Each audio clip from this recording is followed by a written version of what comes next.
نحمده ونصلي على رسوله الكريم اما بعد فاعوذ باللہ من الشیطان الرجیم بسم اللہ الرحمن الرحیم۔ آج ہم سورہ نساء پارہ نمبر 4 کی آیت نمبر 2 کی تفسیر اور لفظی ترجمہ کریں گے انشاءاللہ تعالی۔ وَآتُوا الْيَتَامَى أَمْوَالَهُمْ وَلَا تَتَبَدَّلُوا الْخَبِيثَ بِالطَّيِّبِ وَلَا تَأْكُلُوا أَمْوَالَهُمْ إِلَىٰ أَمْوَالِكُمْ إِنَّهُ كَانَ حُوبًا كَبِيرًا۔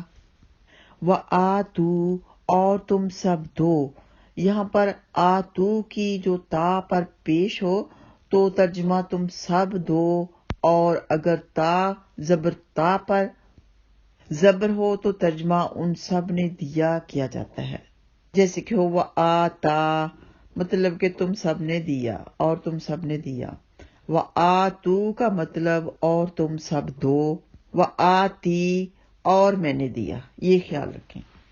الیتاما یتیموں کو، اموالہم ان کے مال، ولا اور مت، تتبدلو تم سب بدلو، الخبیث گندی چیز کو، بالطیب اچھی چیز کے عوض، ولا اور نہ، تأکلو تم سب کھاؤ۔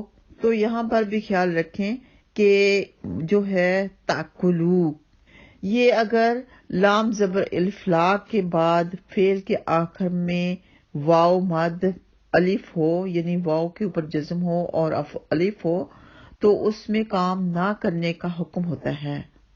وَلَا تَأْكُلُوا اور نہ تم سب کھاؤ، اموالہم ان کے مال، اِلَىٰ اموالکم اپنے مالوں کے ساتھ ملا کر۔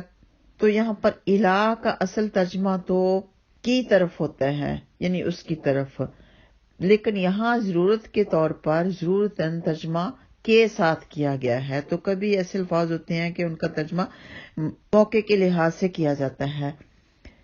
اِلَىٰ اموالکم اپنے مالوں کے ساتھ ملا کر ہے براکٹ میں، انہو بے شک یہ، کانا ہے، ہوبن گناہ، کبیرہ بہت بڑا۔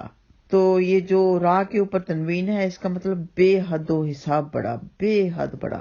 اگر کبیر ہوتا تو بڑا ہوتا، لیکن کبیرن بہت بڑا گناہ ہے۔ تو اللہ سبحانہ تعالیٰ نے حکم دیا ہے کہ یتیم جب بالغ ہو جائیں تو بطور امانت رکھا ہوا ان کا سارا اور پورا مال انہیں دے دیا جائے، اس میں ذرا بھی کمی نہ کی جائے۔ اور یہ بھی فرمایا کہ وَلَا تَتَبَدَّلُوا الْخَبِيثَ بِالطَّيِّبِ، یعنی یہ نہ کرو کہ یتیم کے مال سے اچھی یعنی طیب چیز لے کر اس کی جگہ ردی یعنی خبیث چیز رکھ دو۔ طیب اور خبیث حلال اور حرام کے معنی میں بھی آتے ہیں، یعنی طیب حلال، خبیث حرام۔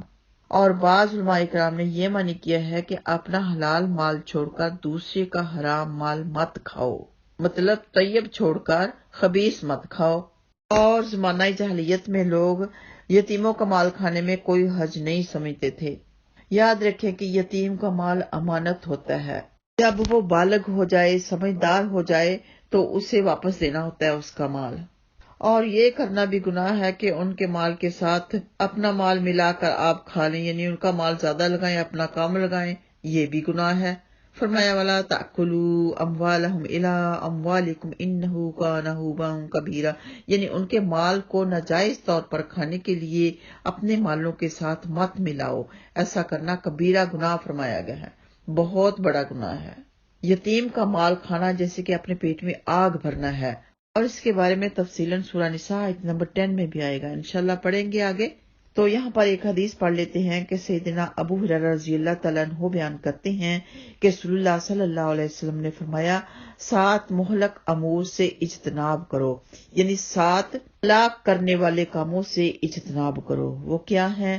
نمبر 1 ہے اللہ سبحانہ تعالیٰ کے ساتھ شرک کرنا، نمبر 2 جادو ٹونا کرنا، نمبر 3 بلا جرم کسی کو قتل کرنا، نمبر 4 سود کھانا، نمبر 5 یتیم کا مال ہڑپ کر جانا، نمبر 6 میدان جنگ سے پیٹ پھیر کر بھاگ جانا، نمبر 7 اور پاک دامن عورتوں پر تہمت لگانا۔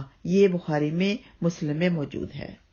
آگے انشاءاللہ تعالیٰ آیت نمبر 3 پڑھیں گے جو کہ 4 بیویاں رکھنے کے بارے میں ہے۔